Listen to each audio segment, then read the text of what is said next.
kalian akan membuat yang namanya kesepakatan kelas. Jadi hari ini kita belum belajar dulu, kita akan membuat yang namanya kesepakatan kelas. Tapi sebelum itu, Bapak mau menyampaikan perbedaannya kesepakatan kelas sama peraturan kelas. Mengapa Pak kok kesepakatan kelas bukan peraturan kelas? Itu ya. Ada yang tahu nggak bedanya kesepakatan kelas sama peraturan kelas Pak? Kalau yang namanya sepakat tuh yang seperti apa sih? Persetujuan antara dua orang, ya enggak? Ya. Kalau yang namanya peraturan tuh yang seperti apa? Misal nih, Bapak membuat peraturan kelas ini tuh harus tiket bersama. Kalau nggak tiket, nanti Bapak kasih hukuman. Jadi kalau yang namanya peraturan itu yang seperti apa? Ada yang tahu? Peraturan itu apakah ada kesepakatan dari dua orang? Banyak orang. Yakin? Yakin? Bapak jelaskan dulu. Jadi kesepakatan kelas sama peraturan kelas bedanya apa? Kalau kesepakatan kelas itu ada komunikasi antara dua arah. Misal nih, Bapak guru atau wali kelas, kalian itu muridnya. Kesepakatan kelas itu dibuat berdasarkan kesepakatan kita, Bapak selaku guru sama kalian selaku siswanya. Namun kalau peraturan kelas itu hanya satu arah, hanya Bapak yang membuat. Ya, kalau peraturan kelas ini kalian itu akan ada yang namanya hukuman atau punishment jika tidak menjalankan. Namun kalau kesepakatan kelas itu didasarkan dari kesadaran diri masing-masing, dari keyakinan yang kalian miliki. Misal nih, kalian yakin ya semua yang ada di kelas ini muslim? Ya, kalian yakin bahwa sholat 5 waktu itu wajib bagi kalian? Yakin bahwa sholat 5 waktu itu penting dan perlu bagi kalian? Nah, itu kan didasarkan dari kesadaran atau keyakinan diri masing-masing. Ya, jadi itu yang dinamakan sebagai kesepakatan. Kesepakatan itu ada interaksi antara dua arah, baik itu ataupun siswa. Nah, di sini Bapak sudah menuliskan dua kalimat atau dua kata. Yang pertama di sini ada namanya kelas impian. Yang kedua namanya kesepakatan kelas. Nah, tadi Bapak sudah jelaskan perbedaan kesepakatan kelas sama peraturan kelas. Nah, di sini tadi kan Bapak menyebutkan ada dua kalimat yang Bapak buat. Yang pertama ada kelas impian, yang kedua ada kesepakatan kelas. Nah, yang pertama nanti saya akan menuju ke kelas impian dulu. Bapak akan bertanya nih, kira-kira nih harapan atau keinginan kalian kelas seperti apa yang kalian harapkan atau kalian impikan sama teman-teman kalian selama proses pembelajaran berlangsung? Ada yang mau mengungkapkan pendapatnya? Ya, silakan. Saya ingin kelas yang rapi, dengan bersih dulu. Ya, siapa namanya? Kelvin menginginkan kelas yang rapi, bersih dan tenang selama proses pembelajaran. Itu adalah salah satu kelas impian yang dapat kita ciptakan. Nah, di sini nanti Bapak ada namanya sticky note. Di sini ada dua warna. Nanti sticky note yang warna hijau ini kita akan membuat yang namanya kelas impian. Nanti setiap siswa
Silakan di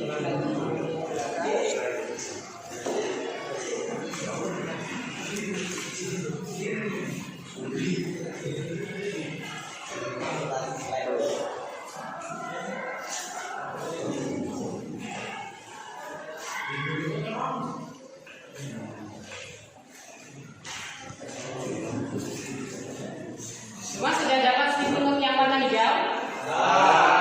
Silakan sekarang buat kelas impian seperti apa yang kalian inginkan bersama teman-teman selama proses pembelajaran nanti berlangsung. Ya, Bapak kasih waktu 5 menit untuk membuat cukup 1 kalimat aja. Sebagai contoh tadi punya Kelvin, saya menginginkan kelas yang bersih, aman, dan nyaman, misalkan seperti itu. Nah, kalian seperti apa? Gitu ya. Silakan waktu 5 menit untuk membuat kalimatnya. Oke, sudah semua? Oke, kalau sudah, silakan sekarang kalian dari deretan dulu tempel ke papan tulis sebagai kelas impian sesuai dengan bukunya masing-masing. Silakan dimulai dari deretan belakang. Silakan maju. Tempel. Yuk. Silakan maju.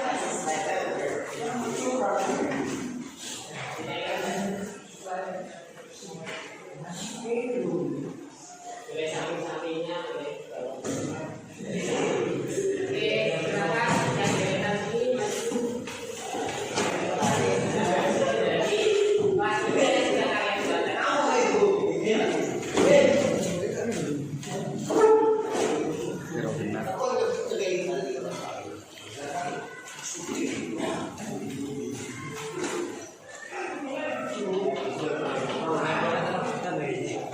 Oke, silakan deretan dari sini.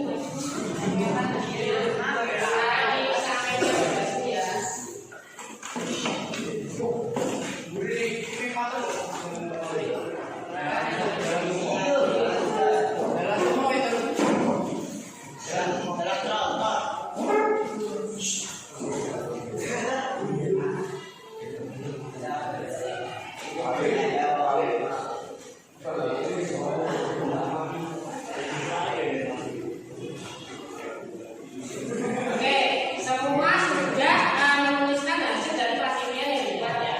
Nah, sekarang Bapak akan minta 2 siswa untuk membacakan dari kelas impian yang sudah kalian buat.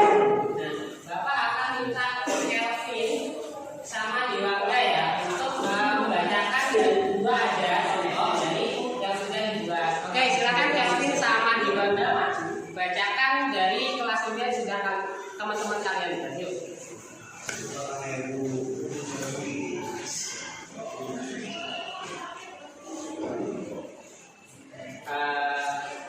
Ambil 2 saja contoh dibacakan semuanya.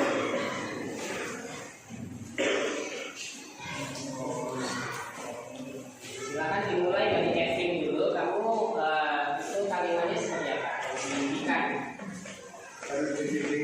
Ya.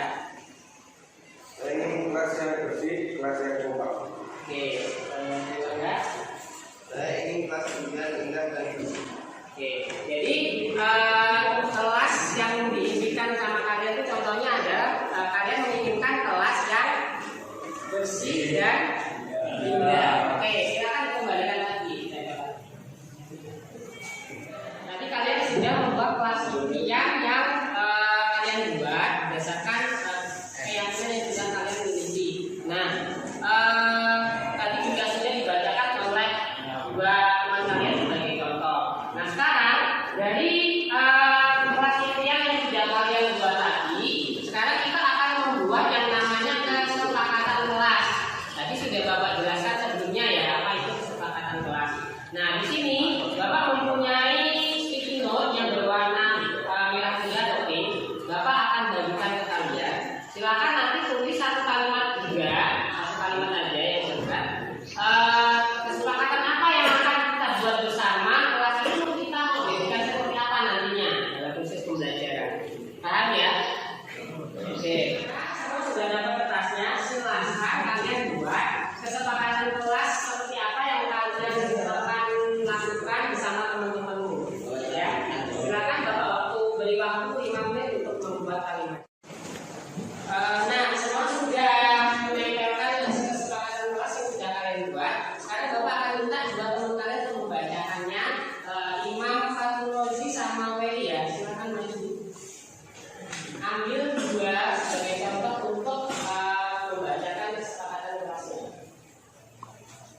Bapak Ibu, sebelum memulai, izinkan saya memulai kegiatan pada pagi hari ini dengan sebuah pantun. Boleh? Mulai. Oke, saya mulai ya. Mentari senja telah tenggelam. Hujan turun, mulai terjatuh. Awali kegiatan pagi hari ini dengan salam. Assalamualaikum warahmatullahi wabarakatuh.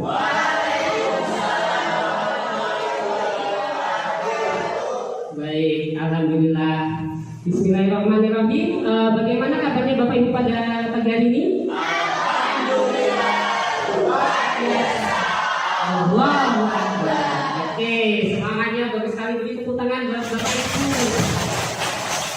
Oke, Bapak Ibu, untuk mengawali kegiatan pada pagi hari ini, saya ingin mengajak Bapak Ibu untuk bergerak dulu. Ya, silakan Bapak Ibu berdiri dulu. Kita hari ini akan melakukan senam untuk pembukaannya.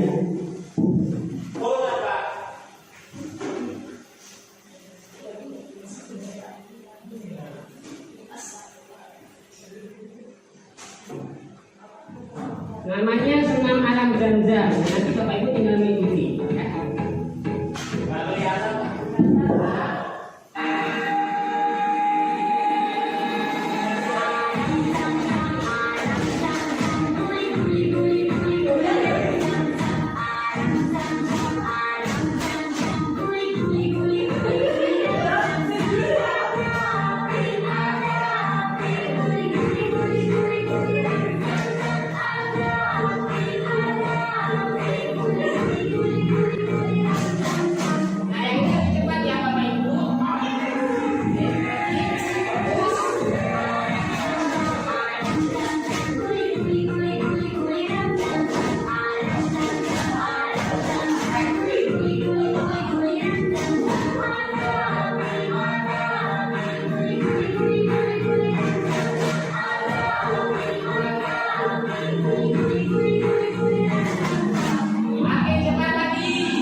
Sudah terbakar ya energinya, semangatnya kita semua pada pagi hari ini. Oke, Bapak Ibu, di sini sebelum saya mengawali presentasi, di sini saya ada sebuah video. Ya, video ini tentunya Bapak Ibu sudah mengenal. Ya, saya mungkin pernah melihat video ini. Saya setelkan sebentar. Nanti tolong Bapak Ibu setelah melihat video ini,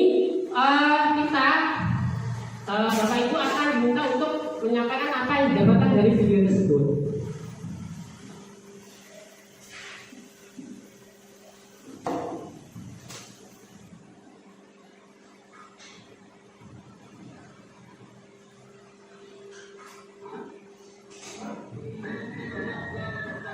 Nah, ini dia videonya tentang apa? Benabi. Ya, silahkan ditonton, fokus Bapak Ibu.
dicermati Bapak Ibu apa yang nanti bisa didapatkan dari video ini.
Oke, baik Bapak Ibu, itu tadi videonya yaitu mengenai Bernardin. Nah, dari video yang sudah Bapak Ibu tonton barusan, kira-kira apa sih yang didapatkan? Ada yang mau mencoba mencurahkan pendapatnya? Silakan. Ya, Mbak Desi. Bisa maju ke depan, Bu, menyampaikan pendapatnya. Oke. Baiklah, assalamualaikum warahmatullahi wabarakatuh. Setelah saya mengamati video yang barusan kita tonton bersama, itu banyak hal yang bisa kita ambil hikmahnya ya dalam kehidupan kita. Salah satunya adalah jangan mudah menyerah dalam keadaan apapun. Setiap tujuan itu pasti akan ada halangan, rintangan, dan tantangannya tersendiri. Ya, seperti tadi bahwasanya ketika Palu beruangnya itu tadi jatuh, dia memanfaatkan kukunya ya untuk memanjat tebing salju agar mencapai tujuan atas. Nah, maka dari situ kita bisa mengambil kesimpulan bahwasanya kembangkan, kenali dulu apa potensi yang kita miliki, kemudian kita kembangkan potensi itu untuk mencapai sesuatu ataupun apa yang kita inginkan. Insya Allah dengan begitu semua yang apa yang kita inginkan itu akan bisa tercapai. Terima kasih. Itu saja. Ya, terima kasih, itu saja yang dapat saya sampaikan. Saya akhiri. Wassalamualaikum warahmatullahi wabarakatuh. Ya Bapak Ibu, itu tadi adalah curah pendapat dari Beko Desi dari videonya. Kira-kira ada yang mau menambahkan atau mungkin ada yang perlu disampaikan lagi mengenai videonya? Ada? Cukup? Cukup ya? Oke, kalau cukup, ya benar sekali yang disampaikan Beko Desi tadi, bahwasanya video Bernardin tadi beruang itu tadi atau Bernardin tadi memiliki sebuah visi atau sebuah tujuan. Nah, tadi dia sudah mencari peralatan-peralatan untuk memanjat sebuah namanya apa? Gunung es, ya, atau Beko Desi tadi menyebutnya sebagai tebing, ya. Nah, lalu tadi ketika dia sudah prepare menyiapkan segala sesuatunya dan dia manjat, ternyata ketika memanjat tadi memakai palu, ternyata tidak berhasil, malah jatuh.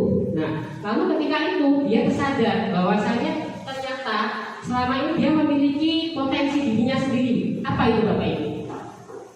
Sebuah cakat pada kukunya tadi ya, pada tangannya. Ternyata ketika dia menggunakan kukunya tadi, dia dapat memanjat, bahkan tadi dia merasa senang sekali Bapak Ibu, dengan bangganya dia bahkan sampai pulang ke sana kemari untuk memanjat gunung es tadi. Nah, Tapi dia tadi terlena. Kenapa? Dia tidak berpikir bahwa itu tadi beneran gunung atau sebuah bongkahan es.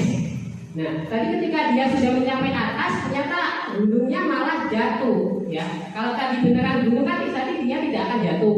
Tapi ketika dia tidak berpikir tadi bahwa itu sebuah gunung asli, ternyata itu bongkahan es, maka gunung itu tidak akan jatuh. Gitu. Nah, dari sini Bapak Ibu, pada kesempatan pagi hari ini saya akan menyampaikan sebuah materi atau saya akan berbagi pengalaman dari saya mengikuti program yang namanya calon guru penggerak. Ya, saya mengikuti guru penggerak angkatan ke-7.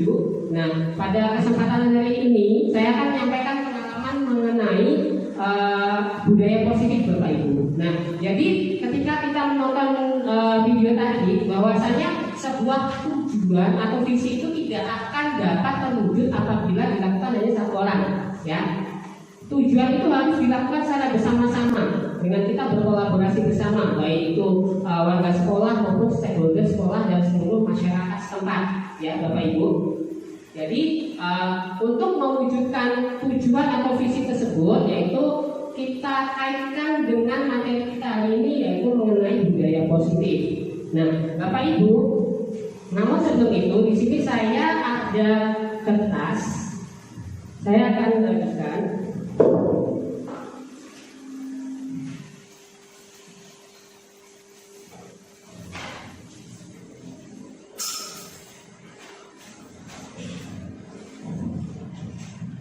Oke, semua sudah ada peralatan nulisnya ya. Semua sudah dibagikan kertas. Nah, dari situ tugasnya adalah silakan Bapak Ibu gambar ya, satu benda ya Bapak Ibu, satu benda yang mencerminkan diri kita. Ya, satu benda yang mencerminkan atau menggambarkan diri kita. Nah, gambarnya tidak harus bagus Bapak Ibu, yang penting gambar. Saya beri waktu 2 menit, gambarlah satu benda yang mencerminkan diri kita, terserah apa saja. Lalu nanti Bapak Ibu akan diminta untuk menjelaskan filosofi dari benda yang sudah Bapak Ibu gambar tersebut. Nah, silakan saya beri waktu 2 menit ya Bapak Ibu. Monggo.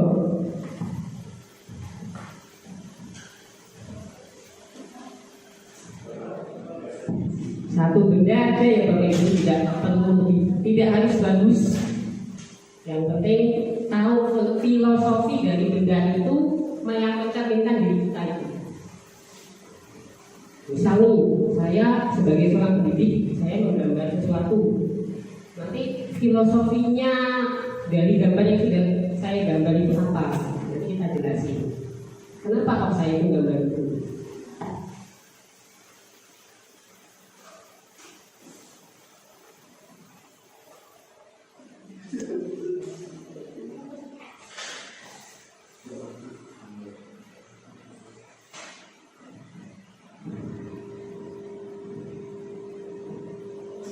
Sudah selesai Bapak Ibu? Oke.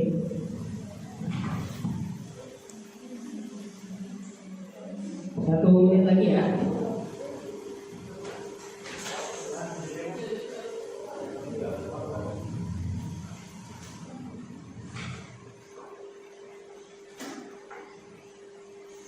Tidak harus bagus Bapak Ibu, yang penting gambar benda yang Bapak Ibu tahu.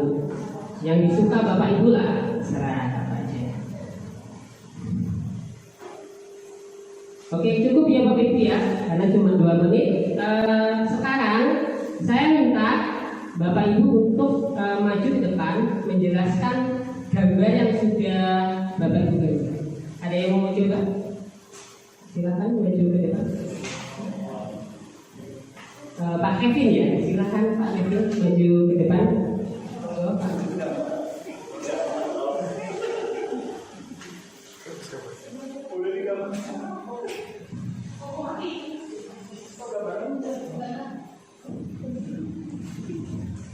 Assalamualaikum warahmatullahi wabarakatuh. Pak Dedi bisa lihat bentuknya ya? Kan ini meteor bener kan Pak Dedi? Meteor ya? Terus saya gambar meteor karena meteor itu kalau udah meluncur ke bumi susah berhentinya tapi perlahan juga hilang. Jadi itu kayak semangatnya manusia gitu. Ketika udah niat baru di awal itu besar, tapi ketika dia makin dekat ke bumi makin lama makin mengecil, makin hilang. Seperti saya. Terima kasih. Beri tangan Bapak Kevin. Nah sekarang Pak Kevin silakan menunjuk satu temannya Pak. Kesini tuh Pak Kevin ya. Menunjuk satu temannya untuk maju.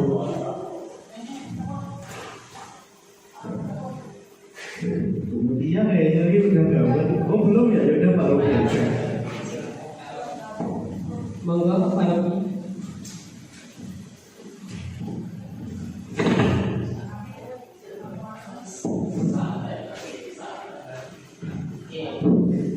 Gambar saya bohlam lampu. Habis ya jawabannya Pak.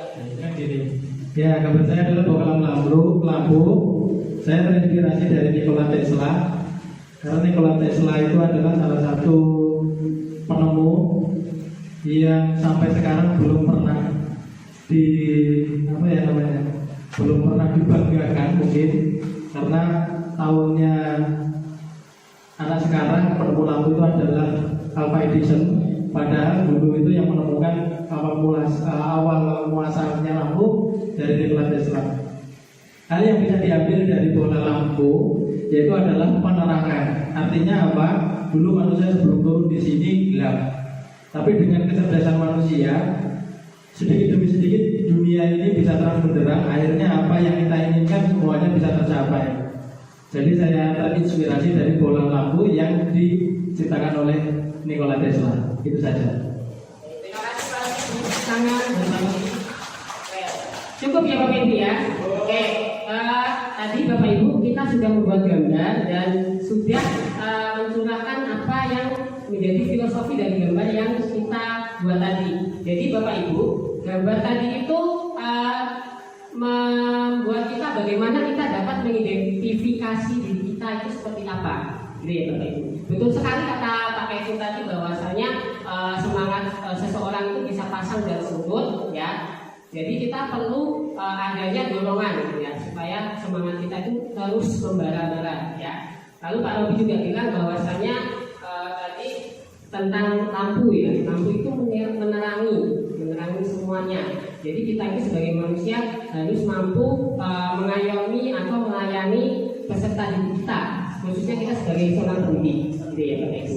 Baik, nah Bapak Ibu, pada kesempatan pagi hari ini saya akan berbagi, ya. Di sini kita saya bukan sebagai guru dan Bapak Ibu juga bukan murid, jadi kita ini sama-sama belajar. Kita sama-sama belajar. Jadi di sini saya akan berbagi pengalaman mengenai budaya positif, ya Bapak Ibu. Nah, di sini ada pertanyaan pemantik Bapak Ibu. Oke. Ada pertanyaan pemantik. Yang pertama, apa makna budaya positif? Yang kedua, apa contoh penerapan budaya positif yang telah kita lakukan? Nah, kira-kira ada yang mau mencoba menjawab dari pertanyaan pemantik ini? Monggo, satu orang saja cukup. Pak Dedi ya. Oke, monggo Pak Dedi.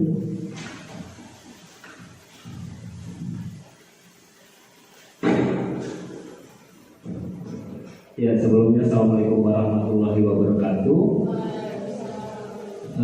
Mencoba menanggapi pertanyaan pemantik yang diberikan oleh Pak Eko, yaitu apakah makna budaya positif, kemudian contoh penerapan positif yang telah kita terapkan.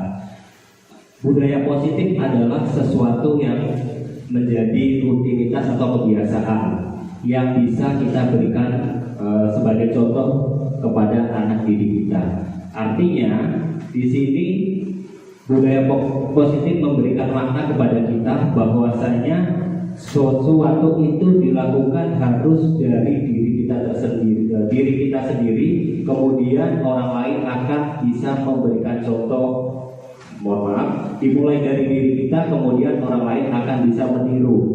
Contohnya kita sebagai pendidik, tentunya kita juga harus punya perilaku yang positif agar bisa ditiru, kemudian bisa dilakukan oleh anak didik kita. Nah, untuk penerapan budaya positif yang telah kita lakukan di sini yang pertama adalah bagaimana kita memberikan contoh kepada siswa kita terkait dengan kebiasaan yang kita lakukan di kelas, seperti ketika kita masuk tepat waktu, kemudian memberikan pembinaan kepada anak didik kita agar mereka bisa mengerti dan memahami apa yang harus dilakukan.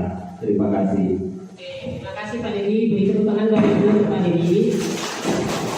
Ya, betul sekali apa yang sudah disampaikan Pak Dedi, yaitu mengenai budaya positif. Nah, ini ya Bapak Ibu, pengertian dari budaya positif itu sendiri. Jadi budaya positif itu adalah nilai-nilai atau kebiasaan di sekolah yang berpihak pada peserta didik agar mereka dapat berkembang menjadi pribadi yang kritis, penuh hormat, dan bertanggung jawab. Jadi di sini tadi Pak Dedi bilang bahwasannya budaya positif itu melalui kesadaran diri masing-masing. Kesadaran diri itu apa? Yaitu tadi menjadi pribadi yang kritis, penuh hormat, dan bertanggung jawab. Nah, tadi Pak Dedi juga sudah memberikan contoh penerapannya di sekolah. Di sini saya juga sudah menerapkan, ya mungkin kita semua sudah menerapkan di sekolah kita. Ini gambarnya jelas Bapak Ibu? Ya, jadi ini yang sering kita lakukan nih. Sebenarnya kita semua tuh sudah sering melakukan budaya positif di sekolah kita. Contohnya budaya 5S, senyum, sapa, salam, sopan, dan santun. Lalu ada kalau di kelas itu, ini penerapan yang sudah saya lakukan. Di situ contohnya tadi kan saya bilang kritis. Nah, kita bisa mengajukan pertanyaan, kemudian siswa jika dia kritis, maka dia akan mengajukan mengangkat tangannya untuk mencoba menjawab. Lalu di situ juga yang sering kita lakukan di kelas, yang di sini sudah saya terapkan itu piket bersama di kelas yang mencerminkan tanggung jawab seorang siswa. Begitu ya Bapak Ibu. Nah, itu tadi mengenai budaya positif. Lalu tujuan pembelajaran kita pada pagi hari ini Bapak Ibu, yang pertama yaitu memahami konsep pendidikan menurut Ki Hajar Dewantara yang dihubungkan dengan konsep budaya positif yang berpihak pada murid. Lalu yang kedua, melakukan evaluasi dan refleksi terhadap praktik disiplin di sekolah. Yang ketiga, memahami peran sebagai guru untuk membangun budaya positif dengan menerapkan disiplin positif. Dan yang terakhir, mendapatkan pemahaman baru tentang restitusi dalam menyelesaikan masalah untuk menciptakan murid yang sesuai dengan profil pelajar Pancasila. Nah, yang keempat ini tentunya Bapak Ibu mungkin masih awam ya, yaitu tentang restitusi. Namun, saya yakin Bapak Ibu pasti sudah menerapkan yang namanya restitusi ini di sekolah kita. Nah, langsung saja Bapak Ibu, saya lanjut ke slide selanjutnya. Nah, di sini yaitu mengenai perubahan paradigma belajar. Nah, ini ada kegiatan Bapak Ibu. Sebenarnya kegiatan ini perlu menyiapkan secari kertas, namun kita tidak usah, kita hanya perlu membayangkan saja. Jadi di sini itu ibaratkan Bapak Ibu itu adalah si A, ya. Lalu teman Bapak Ibu itu sebagai si B. Nah, si A ini memiliki sesuatu yang paling berharga dalam dirinya. Jadi Bapak Ibu itu memiliki sesuatu yang paling berharga dalam diri Bapak Ibu. Misalnya nih, keluarga, bisa suami, bisa istri, atau anak, dan sebagainya. Lalu si B sebagai teman Bapak Ibu itu mencoba untuk meminta Bapak Ibu apa yang menjadi kebanggaan atau sesuatu yang paling berharga dari Bapak Ibu. Nah, ini adalah mengenai tentang kepalan tangan, ya, kegiatannya mengenai kepalan tangan Bapak Ibu. Jadi bayangkan Bapak Ibu itu tangan kanan yang mengepal, di dalam kepalan tangan Bapak Ibu itu ada sesuatu yang paling berharga tadi, bisa keluarga, istri, suami, atau anak, dan lain sebagainya. Lalu tangan kiri itu teman Bapak Ibu meminta untuk mencoba meminta Bapak Ibu membuka kepalan tangan Bapak Ibu tadi, supaya mereka tahu apa sih yang menjadi rahasia dari sesuatu yang paling berharga dari Bapak Ibu tadi. Nah, dari situ teman Bapak Ibu tadi memintanya itu bisa dengan sebuah bujukan, merayu, menyuap, bahkan mengancam atau bahkan juga menghardik supaya Bapak Ibu tuh mau membuka kepalan tangan Bapak Ibu tadi. Nah, kira-kira apa yang akan terjadi? Apakah Bapak Ibu akan membuka kepalan tangan Bapak Ibu atau tidak? Tidak? Oke, kenapa tidak? Yang ada di kepalan tangan tadi adalah sesuatu yang berharga. Kira-kira akan membukakan untuk teman Bapak Ibu tadi yang meminta atau tidak? Tidak ya? Alasannya apa? Saya Ya. karena sebagai seorang pemimpin tentu saya sebagai pemegang kendali. Oke. Artinya dengan apapun itu bisa kita diwujud, dirayu ataupun dengan cara yang dihadir itu kendali ada di diri kita. Dan yang perlu digarisbawahi adalah yang kembali lagi bahwa diri kita adalah pemegang kendali dari apapun yang akan terjadi. Oke, ya benar sekali apa yang sudah disampaikan Pak Diri Bapak Ibu. Jadi intinya di sini itu adalah kontrol kendali diri, ya. Misalnya, ini adalah seorang siswa. Seorang siswa itu, apakah seorang guru itu dapat mengontrol diri siswa? Ya, tentunya tidak Bapak Ibu. Kenapa? Karena ini berhubungan dengan kontrol seorang guru. Jadi ilusi seorang guru mengontrol diri siswa. Jika siswa tersebut tidak mengizinkan dirinya untuk dikontrol, maka tidak akan bisa. Atau kepala tadi jika kita tidak dapat merayu atau segala macam membujuk, itu tidak bisa dapat mengizinkan si yang punya sesuatu yang berharga tadi membuka, maka tidak akan diizinkan. Namun jika dia mengizinkan, maka tentunya bisa. Nah, itu mengenai teori kontrol, Bapak Ibu.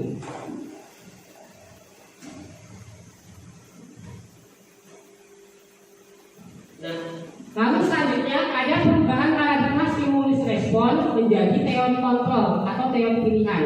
Kalau stimulus respon kita itu akan diberikan respon dulu, stimulus dulu, baru kita akan respon. Tapi kita akan mengubah paradigma pembelajaran tersebut menjadi yang namanya teori pilihan atau teori kontrol. Nah, bedanya apa? Di sini ada sebuah tabel Bapak Ibu. Jadi kalau di stimulus respon itu, yang pertama kita mencoba mengubah orang lain agar pandangannya itu sama dengan kita. Nah, untuk teori kontrol itu kita berusaha memahami pandangan orang lain yang berbeda dengan kita. Jadi sangat berbeda Bapak Ibu untuk pandangan teori stimulus respon dan kontrol. Kalau respon itu kita tuh anggapnya tuh orang tuh punya pandangan yang sama dengan kita. Tapi kalau teori kontrol itu kita tuh menganggap orang lain itu punya pandangan yang berbeda dengan kita. Yang kedua, perilaku buruk dilihat sebagai suatu kesalahan, itu di stimulus dan respon. Tapi kalau dikontrol, semua perilaku itu memiliki tujuan. Ya, maksudnya gimana? Misalnya, seorang siswa terlambat sekolah. Kira-kira apakah dia memiliki tujuan atau tidak? Nah, itu kita lihat. Kalau kita masih memakai teori stimulus respon, maka kita akan menganggapnya itu sesuatu yang buruk, ya, selalu begitu. Tapi kalau kita mau mengubah mindset kita menjadi sesuai dengan teori kontrol tersebut, maka kita akan melihat anak tersebut itu pasti memiliki tujuan. Kenapa kok dia itu sering terlambat? Begitu Bapak Ibu. Lalu yang ketiga, orang lain bisa mengontrol saya. Nah, ini berhubungan dengan kepala tangan tadi Bapak Ibu. Tadi kan mengenai teori kontrol atau kontrol diri seseorang. Nah, di teori kontrol hanya Anda yang bisa mengontrol diri Anda. Jadi kalau tadi saya katakan bahwa kalau siswa tidak mau dikontrol guru, maka itu tidak akan bisa. Itu teori kontrol, gitu. Lalu yang selanjutnya saya bisa mengontrol orang lain. Nah, ini kebalikannya Bapak Ibu. Di teori kontrol Anda tidak bisa mengontrol orang lain. Pemaksaan ada pada bujukan gagal. Nah, kan kadang kita kalau mengontrol seseorang terus nggak berhasil, maka kan gagal ya bujukan kita. Tapi kalau di teori kontrol itu dengan kita berkolaborasi dan juga kita memberikan konsensus atau pilihan-pilihan, maka itu akan menciptakan pilihan baru. Selanjutnya model berpikir menang atau kalah pada stimulus respon. Jadi kalau di stimulus respon kita tuh menganggap bahwa orang yang kita kendalikan itu bisa kalah atau bisa menang. Namun kalau pada teori kontrol itu modelnya berpikir bahwa menang-menang. Jadi itu tidak ada yang salah, tidak ada yang kalah. Begitu Bapak Ibu. Nah, tadi Jadi kita berbicara tentang budaya positif. Di sini dilatar belakangi dengan yang namanya suasana positif. Jadi suasana positif itu sangat mendukung dalam menciptakan pembelajaran yang kondusif. Karena dengan suasana yang positif, maka peserta didik dapat menemukan sesuatu kondisi pembelajaran yang aman dan nyaman. Berbicara mengenai budaya positif, Bapak Ibu, di sini kita kaitkan dengan yang namanya disiplin positif. Tentunya Bapak Ibu sering mendengar apa sih itu disiplin positif, ya. Disiplin itu biasanya dikaitkan dengan apa? Ada yang tahu? Tindakan bisa. Ada lagi? Bisa nggak dikaitkan dengan sebuah hukuman kalau disiplin? Bisa ya Bapak Ibu? Oke, bisa. Jadi pandangan orang ya itu mengaitkan kata disiplin itu lebih ke hukuman. Kenapa? Ya sebagai contoh nih, ada siswa terlambat, kita hukum, suruh nyapu atau suruh push up dan segala macam. Itu kita kaitkan dengan itu. Padahal pandangan itu sebenarnya bisa kita ubah dengan yang namanya teori kontrol tadi, Bapak Ibu. Nah, disiplin positif ini di sini ada pertanyaan pemantik, Bapak Ibu. Yang pertama, bagaimana kita berperilaku? Lalu yang kedua, mengapa kita melakukan suatu hal?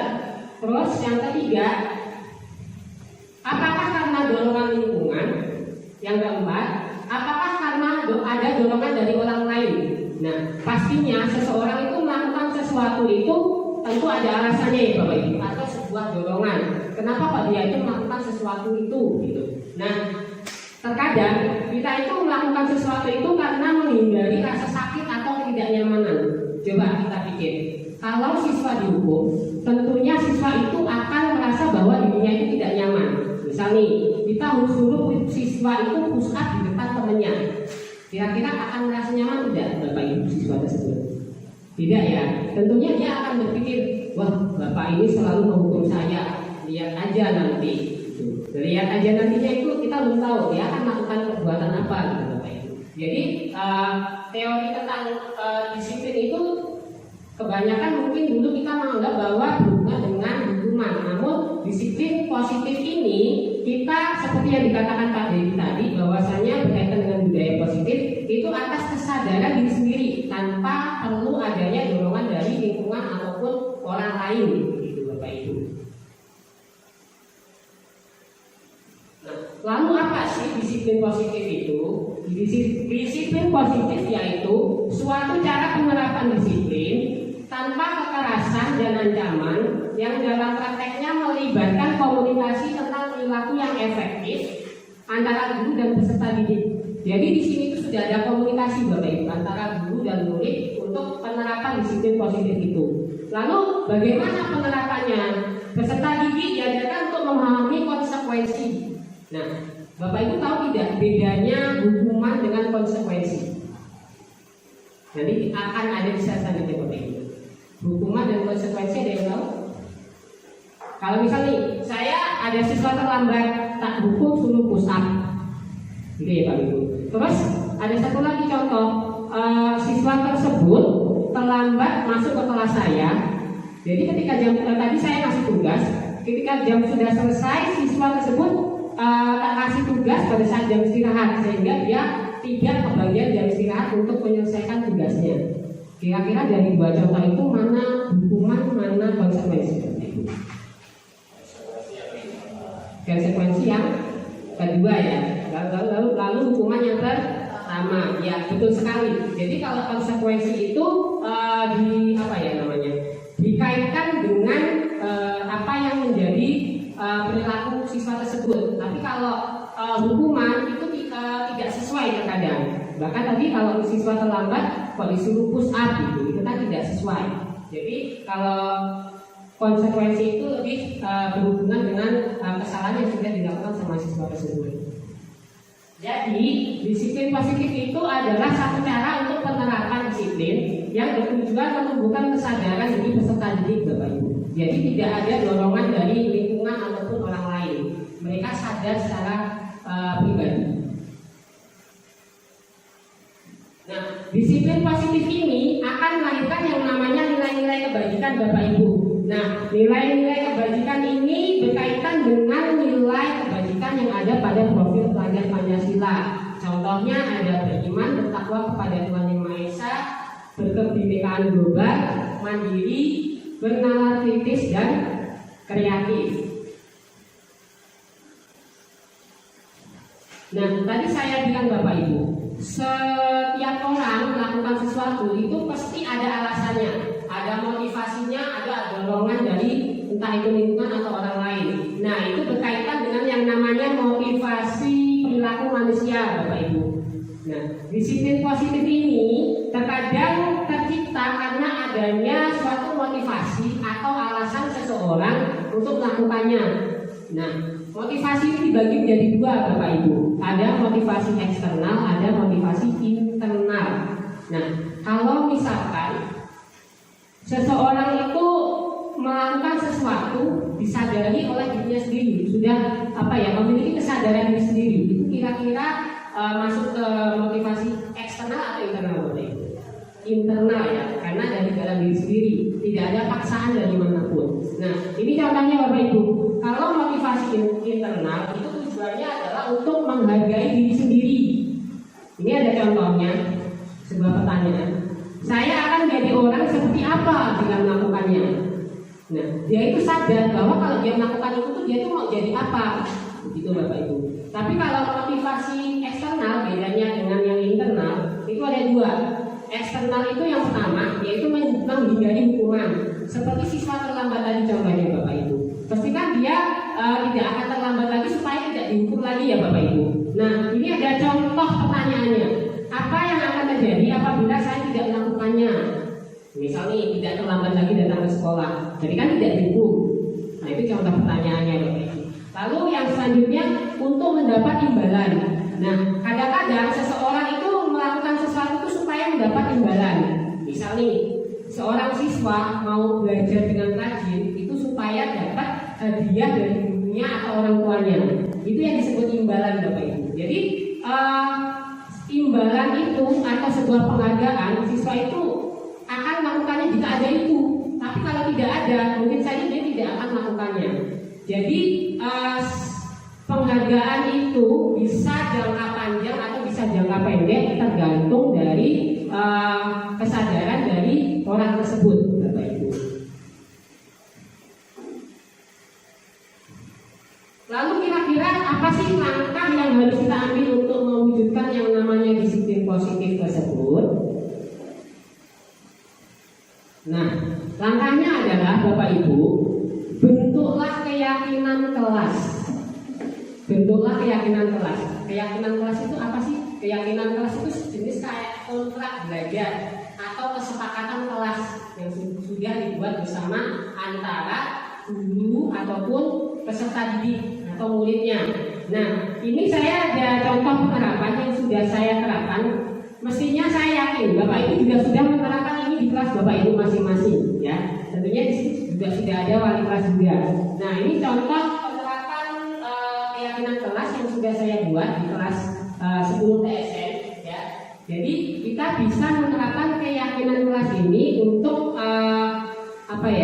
menciptakan yang namanya disiplin positif tadi, Bapak Ibu.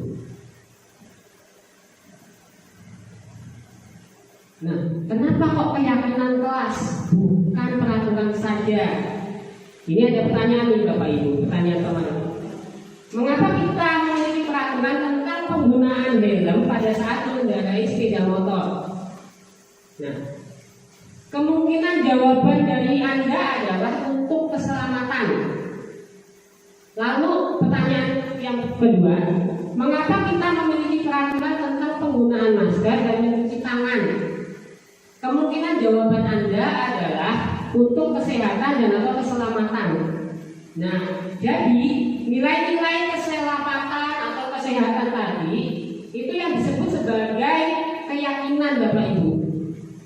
Nilai-nilai keyakinan ini adalah nilai-nilai universal yang disepakati secara tersirat ataupun tersurat, lepas dari latar belakang suku, budaya, bahasa maupun agama. Begitu Bapak Ibu. Nah, bagaimana prosedur pembuatan keyakinan kelas? Nah, di sini ada prosedurnya Bapak Ibu.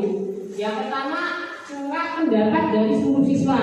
Jadi kita untuk penerapannya pertama kita curah pendapat dulu ke siswa. Kita minta pendapat siswa. Anak-anak kira-kira kita tuh mau kelas kita itu seperti apa ya? Seperti itu. Nah, namun sebelum kita minta curah pendapat, kita sampaikan dulu ke anak-anak kita. Apa sih bedanya peraturan kelas sama keyakinan kelas? Kita sampaikan dulu Bapak Ibu bedanya supaya mereka tahu oh peraturan itu ini, oh keyakinan kelas itu ini. Lalu setelah itu kita baru ke curah pendapat. Lalu langkah yang kedua, catat semua masukan yang sudah ditulis siswa. Jadi mereka curah pendapat bisa ditulis, bisa di kertas. Terus kita bisa mencatat semua masukan yang sudah mereka tulis. Lalu yang ketiga, susunlah keyakinan kelas dengan menggunakan kata yang positif. Maksudnya gimana positif? Misal nih, jangan main HP saat jam pelajaran. Ya. Itu kan kata jangan, itu kan bermakna negatif ya Bapak Ibu. Kita bisa mengubahnya dengan yang namanya keyakinan. Contohnya nih, menghargai dan menghormati orang lain. Kenapa? Karena dengan kita tidak main HP di dalam kelas saat belajar, maka kita akan menghargai gurunya, menghargai temannya yang sedang belajar. Itu Bapak Ibu. Lalu yang keempat, pinjau kembali daftar curah pendapatnya. Kira-kira ada nggak yang sama atau mungkin tidak perlu? Tuh. Terus yang kelima, pinjau ulang keyakinan kelas. Cukup buat tidak usah banyak-banyak Bapak Ibu, cukup 3 sampai 7 saja keyakinan yang kita buat supaya mudah dihafal sama anak-anak kita. Lalu yang terakhir, keyakinan kelasnya selesai. Kita bisa kesepakati bersama, bisa kita buat tanda tangan, kita buat di kertas karton hasilnya, terus tanda tangan bersama baik siswa atau gurunya, atau mungkin bisa diprintkan juga, Bapak Ibu. Nah, tadi saya bertanya, apa sih bedanya hukuman dan konsekuensi? Ada yang tahu? Kalau hukuman itu apa, konsekuensi itu apa? Saya? Ya, ini silakan. Hukuman itu adalah suatu tindakan yang dilakukan pada saat terjadinya suatu kesalahan. Kemudian konsekuensi itu adalah akibat yang ditimbulkan dari sebuah perilaku yang harus dipertanggungjawabkan. Hasilnya dari perilaku negatif tadi yang sudah dilakukan. Ya, terima kasih Pak Dewi. Ya, benar sekali. Jadi hukuman itu Bapak Ibu, saya menambahkan sedikit. Kalau hukuman itu tuh ada apa ya? Tidak ada komunikasi dua arah, yaitu tanpa rencana. Semisal nih, Pak Dewi itu menghukum siswa yang terlambat. Tadi kan Pak Dewi ketika misalnya Pak Dewi sebagai guru ya, terus menghukum siswa terlambat. Awalnya kan sebenarnya tidak ada rencana untuk menghukum siswa terlambat tersebut. Itu namanya hukuman, ya. Tapi kalau konsekuensi ini itu tuh ada apa ya? Komunikasi dua arah, namun dia terencana. Misalkan nih, siswa itu tuh sudah tahu peraturan sekolahan. Peraturan sekolah itu apa aja? Nah, tahu konsekuensinya itu apa jika melakukan hal itu. Itu bedanya. Nah, di sini ada beda hukuman dengan konsekuensi. Yang pertama, kalau hukuman sesuatu yang menyakitkan dan itu membuat tidak nyaman. Terus kalau konsekuensi sesuatu itu harus terjadi. Lalu anak membenci kedisiplinan. Kalau konsekuensi anak menghargai disiplin. Selanjutnya hukuman itu merupakan sebuah paksaan, tapi kalau konsekuensi itu adalah stimulus yang nantinya akan mendapatkan tanggapan. Selanjutnya hukuman itu merupakan konsep diri yang buruk. Kalau konsekuensi itu adalah konsep diri yang baik. Anak belajar menyembunyikan kesalahan. Nah, ini sering terjadi Bapak Ibu. Kalau kita menghukum siswa, mesti siswa akan menyembunyikan kesalahan mereka itu apa. Tapi kalau konsekuensi, anak itu akan belajar mematuhi kesalahan mereka. Misalnya tadi kan mereka sudah tahu peraturan sekolah, terus mereka tahu konsekuensinya. Maka mereka itu akan belajar mematuhi peraturan yang ada, gitu, supaya mereka itu karena mereka tadi sudah tahu konsekuensinya itu apa, seperti itu. Nah, ini saya ada contoh Bapak Ibu. Silakan dijawab. Kira-kira ini masuk ke hukuman atau konsekuensi Bapak Ibu? Ada mencatat 100 kali dalam buku kalimat, saya tidak akan terlambat lagi karena terlambat sekolah. Hukuman atau konsekuensi? Hukuman. Oke. Yang kedua, lari mengelilingi lapangan basket 2 kali karena terlambat hadir di sekolah. Hukuman atau konsekuensi? Hukuman. Murid diminta untuk push up 15 kali karena tidak menggunakan masker. Hukuman. Oke. Menggantikan kertas teman yang telah dicoret-coret. Hukuman atau konsekuensi? Konsekuensi. Selanjutnya, membersihkan tumpahan air di meja karena tersinggung pada saat belajar. Konsekuensi. Meminta murid tidak menggunakan sepatu seharian di sekolah karena tidak mengenakan sepatu hitam. Hukuman atau konsekuensi, Bapak Ibu? Hukuman atau konsekuensi? Konsekuensi. Oke, kalian nanti ya. Lari mengelilingi lapangan basket 2 kali karena terlambat 10 menit untuk pelajaran PJOK. Konsekuensi atau hukuman? Konsekuensi. Oke, kita lihat hasilnya. Nah, jadi untuk yang pertama ini tadi hukuman Bapak Ibu. Mencatat 100 kali karena terlambat, itu hukuman. Terus lari mengelilingi lapangan basket 2 kali itu hukuman. Yang ketiga itu juga hukuman. Terus menggantikan kertas teman yang dicoret itu konsekuensi. Membersihkan tumpahan air di meja tadi juga konsekuensi. Nah, untuk yang murid disuruh menggunakan sepatu seharian tadi merupakan hukuman Bapak Ibu, bukan konsekuensi. Karena ini keseharian Bapak Ibu. Seharian disuruh tidak pakai sepatu, coba bayangkan. Apalagi kalau misalkan suasananya panas ya, jalan itu akan beda, rasanya akan terasa sakit. Terus yang selanjutnya lari lapangan karena pelajaran PJOK itu telat, itu konsekuensi. Tadi saya bilang kalau konsekuensi itu berkaitan dengan kesalahan yang dibuat, tapi kalau hukuman itu tidak seperti itu kan. Apakah bisa dipahami Bapak Ibu mengenai perbedaan hukuman dan konsekuensi? Bisa. Oke, bisa. Terima kasih. Nah, selanjutnya Bapak Ibu kita akan belajar mengenai 5 kebutuhan dasar manusia. 5 kebutuhan dasar Bapak Ibu. Di sini yang pertama ada kebutuhan bertahan hidup atau survival. Contohnya apa aja kalau kebutuhan bertahan hidup? Kayak makan, minum, rumah, sandang pangan dan papan seperti itu ya Bapak Ibu. Terus ada kebutuhan kasih sayang dan rasa diterima. Ini misalnya, kalau misalkan Bu Nopi kan guru di sini di SMK Bintang Nusantara. Ternyata Bu Nopi itu merasa bahwa dia itu tidak mendapatkan kebutuhan yang namanya kasih sayang dan rasa diterima Bu Nopi ini. Apa yang Bu Nopi rasakan ketika Bu Nopi itu tidak diterima dan tidak merasakan kasih sayang? Tersakiti tidak? Terus apa yang Bu Nopi lakukan ketika tersakiti tersebut? Kira-kira apa yang akan dilakukan?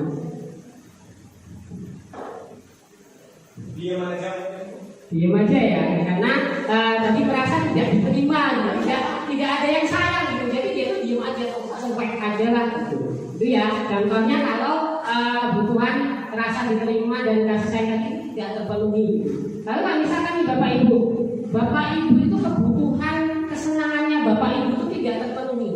Kira-kira Bapak Ibu apa yang Bapak Ibu rasakan? Bete ya, bete terus males gitu ya. Nah, kalau sudah bete sama males itu kira-kira akan melakukan apa nih Bapak Ibu? Marah-marah terus gitu ya. Kalau misalkan jam pelajaran tuh nggak mau ikutan lah, kalau saya itu nggak senang gitu ya. Nggak senang tuh macam-macam ya Bu ya. Ada nggak senang dengan gurunya, ada nggak senang dengan pelajarannya, ada nggak senang dengan cara ngajarnya dan lain-lain. Selanjutnya kebutuhan penguasaan Bapak Ibu. Apa sih kebutuhan penguasaan? Jadi kebutuhan penguasaan itu adalah kebutuhan bahwasanya kita tuh berpikir bahwa kita tuh pengen kita tuh diakui kemampuan kita, gitu Bapak Ibu. Misalnya seorang siswa menantang temennya, ya berani kamu sama saya. Nah itu bahwasanya dia itu memiliki yang namanya kebutuhan Jika itu tidak terpenuhi maka akan menjadi seperti itu. Dan yang selanjutnya ada kebutuhan kebebasan. Misalnya di rumah istri bapak misalnya, istrinya masak itu membekali ke sekolah ya misalnya. Itu aja sayangnya. Tentu akan merasa bosan gitu ya. Dan ternyata teman-teman bapak ibu tuh punya macam-macam beda-beda. Bapak itu ambil masing-masing diambil gitu. Nah itu yang namanya kebutuhan kebebasan ya. Seperti itu. Nah ini saya ada contoh bapak ibu. Silakan nanti kita analisis bareng-bareng, kita belajar bareng-bareng. Ini ada contoh kasus, namanya Ibu Ani. Ibu Ani ini adalah dulu kelas 11 di Seman 2, sedang bingung menghadapi ulah salah satu murid di kelasnya namanya Agus. Nah, beberapa kali anak ini telah datang dan mengeluhkan si Agus tadi, yang seringkali meminta bekal makan siang mereka dengan paksa, Bapak Ibu. Jadi itu ada temennya keluh kesah ke gurunya, ke Bu Ani tadi, si Agus tadi sering maksa minta jatah makan temennya bekalnya gitu. Nah, jika Bapak Ibu menghadapi situasi seperti ini yang dihadapi Bu Ani, apa kira-kira yang akan Anda lakukan? Menurut Bapak Ibu, kira-kira apa sih alasan Agus melakukan hal itu jika kita kaitkan dengan 5 kebutuhan dasar tadi Bapak Ibu? Ada kebutuhan dan hidup, kebebasan, kesenangan, penguasaan, dan kasih sayang dan rasa diterima tadi. Kira-kira ada yang mau mencoba menjawab? Kasih sayang, Pak. Kasih sayang, alasannya? Kalau dia disayang oleh orang tuanya dan diperhatikan, kemungkinan dia akan dibawakan bekal. Dibawakan bekal. Oke, lalu apa yang akan Anda lakukan? Tadi kalau kebutuhannya kan tadi bilang kasih sayang gitu. Kira-kira Pak Dedi akan melakukan apa sih Pak kalau misalkan tadi menemukan kasus seperti ini? Pertama adalah memanggil Agus. Memanggil Agus, Kemudian menanyakan tentang kebiasaan dia di rumah dan aktivitas dia sebelum berangkat sekolah. Kemudian sama-sama mencari solusi agar hal tersebut tidak terulang kembali, mungkin bisa membawa bekal dan tidak meminta secara personal. Oke, ya terima kasih Pak Dedi. Ya betul sekali tadi apa yang disampaikan Pak Dedi. Nah Bapak Ibu, jadi di sini apa sih yang harus dilakukan oleh seorang guru jika mengalami hal yang sama dengan Bu Ani? Dan kira-kira kebutuhan apa yang dibutuhkan sama si Agus tadi? Apakah dia mencakup 5-5-nya kebutuhan atau salah satu? Nah kita bisa lihat di sini. Nah, dalam konteks penerapan disiplin positif, Ibu Ani sebaiknya mencari tahu dulu alasan Agus melakukan itu apa. Cari tahu dulu, identifikasi dulu Bapak Ibu. Alasan anak tersebut melakukan hal seperti itu apa, ya. Nah, ternyata Bapak Ibu tindakan tersebut agar ketahui kebutuhan mana yang sedang berusaha untuk dipenuhi oleh si Agus. Agus itu melakukan itu tadi, dia itu tidak memiliki kebutuhan yang mana dari 5 tadi. Nah, ternyata Bapak Ibu, jika kita amati bersama, itu tuh sebenarnya ada kemungkinan bahwa 5-5-nya dari 5 kebutuhan itu tidak dimiliki oleh si Agus. Nah, kita bisa lihat dari segala sisi. Yang pertama, apabila jawaban Agus karena ia lapar dan orang tuanya tidak membawakannya bekal, maka kebutuhan yang bisa tidak dimilikinya itu bertahan hidup. Tapi kalau Agus senang temannya menjadi perhatian dia, itu namanya kebutuhan rasa diterima tadi. Lalu jika Agus merasa hebat, maka itu kebutuhan penguasaan yang tidak dia miliki. Lalu jika Agus merasa bosan dengan bekal ibunya, maka itu adalah kebutuhan kebebasan. Selanjutnya jika Agus hanya iseng, itu adalah kebutuhan kesenangan. Nah, selanjutnya Bapak Ibu, ini ada yang namanya 5 posisi kontrol. Apa saja? Yang pertama posisi sebagai penghukum, yang kedua pembuat rasa bersalah, yang ketiga sebagai teman, yang keempat pemantau, yang kelima manajer. Nah, ini penjelasannya Bapak Ibu. Kalau posisi penghukum itu guru itu posisinya sebagai pengurus biasanya langsung menyalahkan si anak tersebut dengan nada yang tinggi tanpa memperdulikan alasannya. Contoh nih dalam kehidupan kita sehari-hari, mungkin kita dari 5 ini kita sering melakukannya. Saya yakin pasti kita sering melakukannya, Bapak Ibu. Contohnya dengan nada tinggi, Bapak Ibu. Terlambat lagi. Kenapa sih kamu selalu terlambat? Nah itu contohnya, Bapak Ibu. Ya, saya bungkus ya, bungkus ya ibu-ibu nih biasanya ya, atau bapak-bapak juga ya biasanya. Kita pasti sering melakukan itu. Terus yang kedua, posisi sebagai pembuat rasa bersalah. Jadi pada posisi ini guru itu bicara dengan nada cenderung lembut, tenang, namun kata-katanya itu seperti jelek di hati murid. Mereka itu akan merasa bersalah. Gitu. Contohnya, kamu ini bagaimana ya? Kamu sudah jadi dengan Bapak untuk tidak terlambat lagi. Kenapa kamu kok sering mengecewakan Bapak? Bapak sangat kecewa. Nah, gurunya udah mau kecewa, pasti dia akan merasa bersalah. Itu pembuat rasa. Kalau dia punya perasaan, pasti akan merasa bersalah. Ya, pastinya Bapak Ibu pernah melakukan itu. Selanjutnya ada posisi sebagai teman. Nah, kalau di sini guru itu cenderung ramah, terus bersenda pulau seperti kita tuh ngobrol sama teman sendiri, Bapak Ibu. Namun tetap ada batasannya gitu. Nah, contohnya nih, ayolah lakukan demi Bapak. Apa kamu sudah lupa? Bapak sudah pernah bantu. Jadi kita tuh kayak sebagai teman, Bapak Ibu. Kita kan biasanya kalau memanggil siswa kan kita ada kedekatan gitu. Nah, itu namanya sebagai teman. Selanjutnya ada posisi sebagai pemantau. Nah, kalau sebagai pemantau itu guru itu bersuara dasar, tidak emosional, tidak senda-gurau, juga mengarahkan murid pada peraturan yang ada. Contoh nih, apa kamu ingat peraturan sekolah? Nah, peraturannya apa aja? Nah, dari situ nanti siswa akan tahu peraturannya diingat, dan mereka akan tahu konsekuensi dari peraturan itu. Terus seperti itu pemantau. Nah, yang terakhir, tadi kan ada 5, yaitu sebagai manajer. Kalau sebagai manajer ini, posisi guru itu paling ideal, Bapak Ibu. Saya yakin ini kita juga sering melakukannya. Guru bersuara netral, tidak nada tinggi, tidak emosional, dan juga kita bisa memiliki namanya posisi sebagai teman tadi. Kita melakukan pendekatan pada siswa.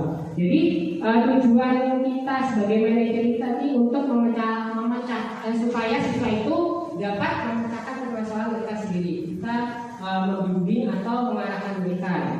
Nah, contohnya apa yang kita yakini? Contoh nih Bapak Ibu.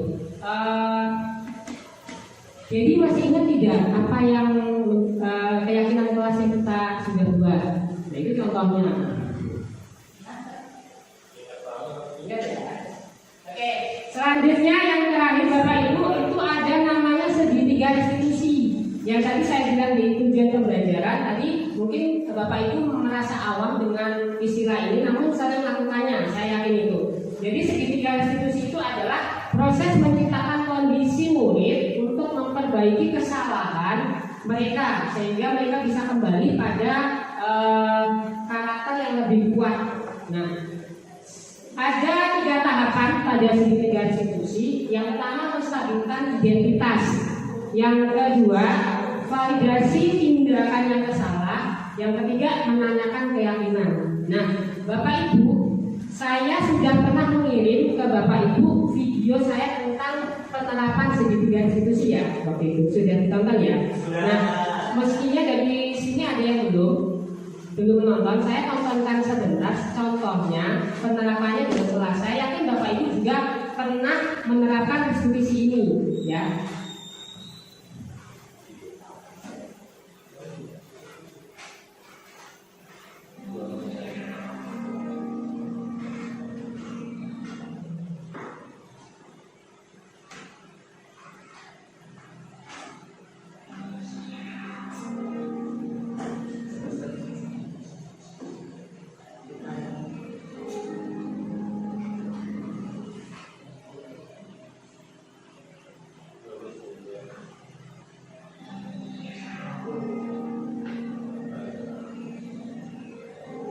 Oke, Bapak Ibu, karena videonya tidak bisa dicepatkan, kita berkenaan dengan waktu, ya.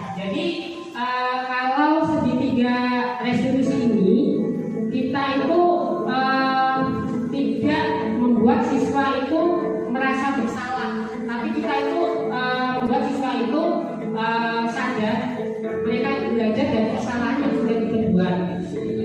Nah, ini contoh dari yang sudah saya terapkan di kelas. Kita mungkin bisa lihat sebentar dari videonya.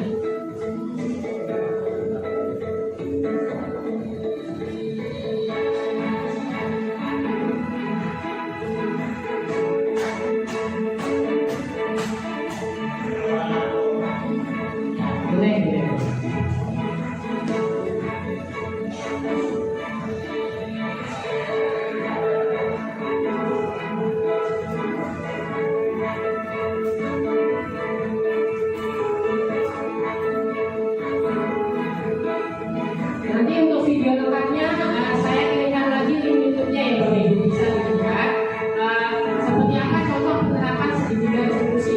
Saya yakin Bapak Ibu sudah sering lakukan ini. Namun mungkin kita hanya masih awam aja istilah restitusi itu seperti apa. Sama dengan kita posisi kontrol tadi, itu saya yakin kita sudah melakukan. Kita lihat sebentar videonya.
Nah, ini adalah bagian menstabilkan identitas Bapak Ibu. Jadi di menstabilkan identitas kita bisa memberikan sebuah pertanyaan. Kenapa kok bisa terlambat? Kita bisa tanya seperti itu.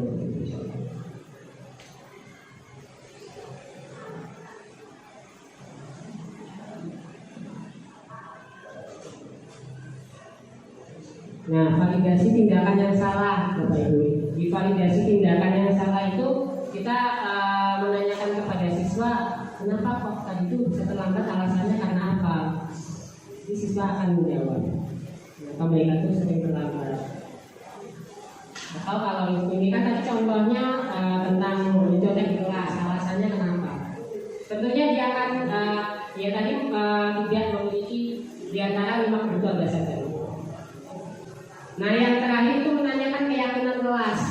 Nah, tadi saya berikan contoh, masih ingat tidak keyakinan kelas yang sudah kita buat pada awal pertemuan dulu. Nah, kalau mencontek itu berhubungan dengan apa? Kita bisa tanyakan seperti itu ya Bapak Ibu.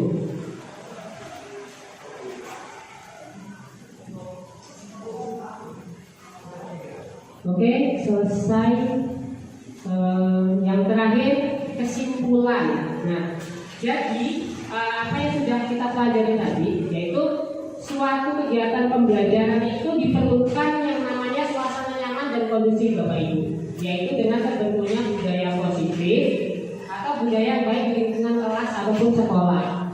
Bentuk budaya itu diperlukan yang namanya disiplin positif. Disiplin positif ini tidak menggunakan hukuman atau ancaman sehingga siswa itu tidak merasa merasa nyaman. Jadi disiplin positif itu membuat siswa merasa nyaman dan aman, gitu Bapak Ibu. Oleh karena itu diperlukan sebuah namanya keyakinan kelas yang dapat membentuk siswa membangun karakter mereka dari lingkungannya sendiri. Baik Bapak Ibu, itu tadi adalah sedikit pengalaman yang dapat saya sampaikan. Sekali lagi Bapak Ibu, saya sampaikan bahwasanya di sini tidak ada guru dan murid, kita sama-sama belajar.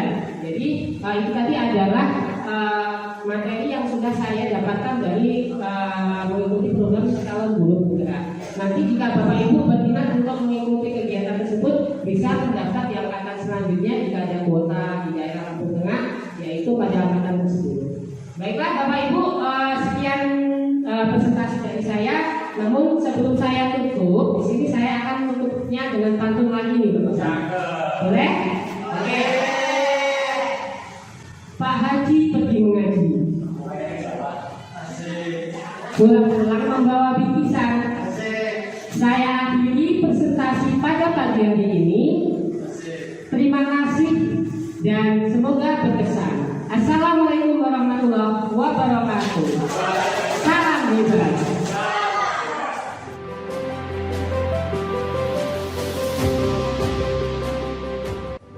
Assalamualaikum warahmatullahi wabarakatuh. Selamat pagi semuanya.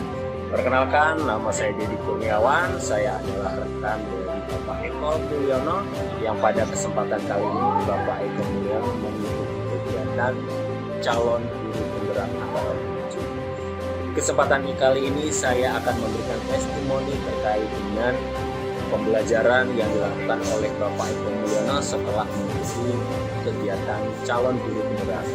Nah, dalam situasi yang saya lihat, Pak Eko Mulyono sudah mengimplementasikan budaya positif dengan baik.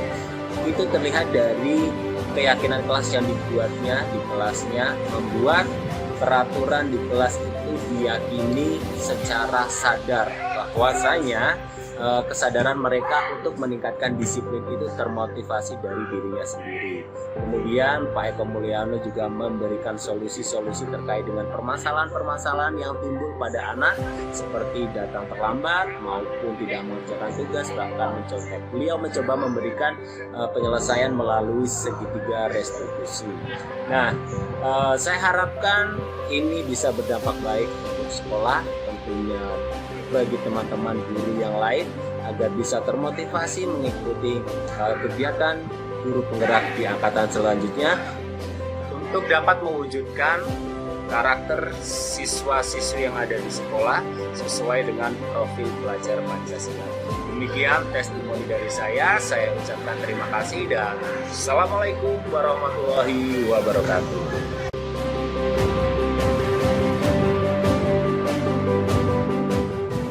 Assalamualaikum warahmatullahi wabarakatuh. Perkenalkan, nama saya Ilham Fajar Satria. Saya dari kelas 12 TSM 2. Di sini saya akan memberikan testimoni tentang pembelajaran yang dilakukan oleh Pak Eko Mulyono. Nah, menurut saya pembelajaran yang dilakukan oleh Pak Eko sudah menerapkan disiplin yang positif dengan baik di kelas saya. Nah, terutama telah membuat keyakinan kelas yang dimana keyakinan tersebut dapat muncul dengan sendirinya untuk mentaati peraturan sekolah yang sudah ada. Nah, kemudian Pak Eko juga sudah memberikan solusi-solusi terkait tentang beberapa permasalahan siswa yang terjadi di kelas maupun di sekolah. Demikian, terima kasih. Wassalamualaikum warahmatullahi wabarakatuh.